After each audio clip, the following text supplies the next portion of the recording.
This week on The Breakout, we're talking Pete Hegseth's IT cuts and a Sea Aerospace wrap-up.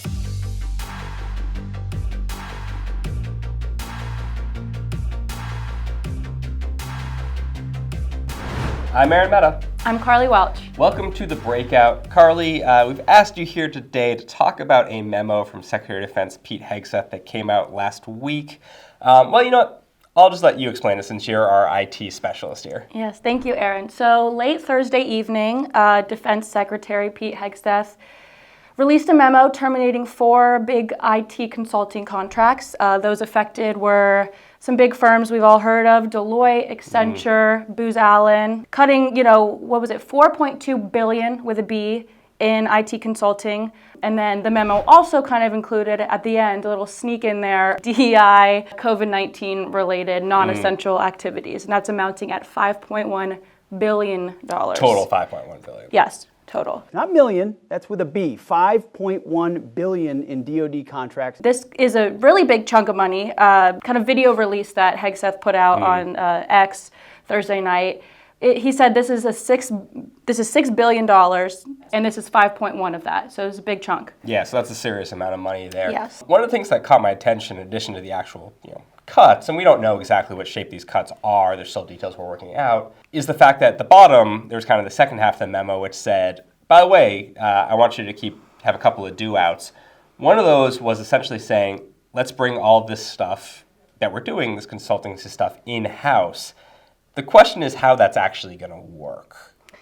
Yeah, I mean, we don't know, essentially, right now. We don't know how it's going to work. I reached out to Accenture, Booz Allen, Deloitte, some other experts. The companies have, kept quiet, haven't responded. But the online, the idea is sort of, how is this going to happen? Because one, people are saying the DoD doesn't have enough civilian people to do this work. Right. Two, with DOGE cuts, a lot of the civilian workforce has been cut. So is that even possible? Is it even possible in a normal circumstance? And now with all these civilian cuts, is it possible? Right. Either has been cut or is in line to be cut, threatened to be cut. Yes, correct. So it's very complicated in how you would balance that. Let me just take a step back. The IT services, IT defense market is something that's been kind of growing, been relatively stable or growing for a while. But we know when DOGE was announced, one of the things they said was we're going to be taking a look at this area specifically. Obviously, in the couple of months that this has been going on, a lot has happened. What's the sense of the community? I mean, is everyone just trying to turtle and keep their heads intact right now? I would say yes. I would say a lot of people are just trying to kind of fly under the radar. Everyone's, for lack of a better term, scared of what's going to happen. I think that's the vibe, at least that I'm getting.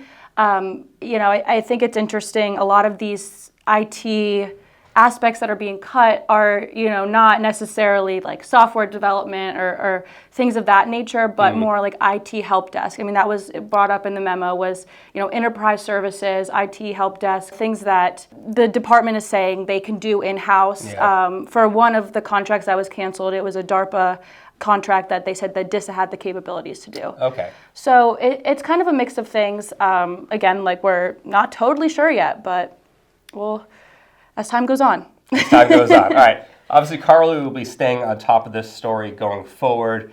After the break, we're going to flash back to Sea Aerospace and kind of sum up what happened with that conference. At Leonardo DRS, our agility helps bring the ability to dominate in any scenario, on any platform, helping our warfighters accomplish the mission and get home safely. Leonardo DRS, our agility, your advantage.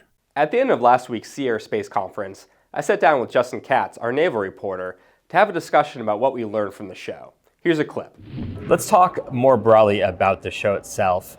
Just walking around, my first big takeaway is that there was a noticeable lack of uniformed officials here. And that's from the junior officers to somewhat more senior people.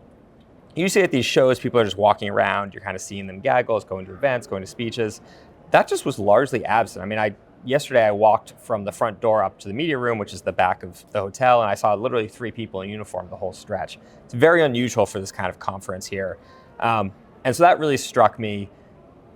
there was to an extent that was up to the senior levels. And what was your takeaway from the senior level attendance? Yeah, so I mean, junior level attendance is always a little bit harder to judge just because it's kind of a personal decision whether they choose to come here or not. At the senior level, you know, to Navy League's credit, they have done a very good job in the past of getting all the senior leaders out here. So we have the CNO, the VCNO, the commandants, the SecNav, the under SecNav. This year, you know, not necessarily Navy League's fault, but a lot of these folks are quite simply not in their positions. The VCNO is currently the acting CNO. To his credit, he was here.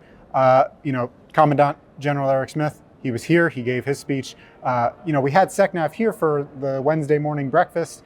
It's not necessarily a prime time spot at Navy League to be talking on the morning of the last day.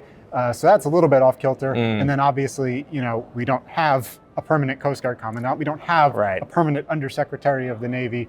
So, you know, unfortunately for everybody, the transition has kind of put a damper on the usual star lineup that Sea Airspace attracts. Yeah, well, that makes sense.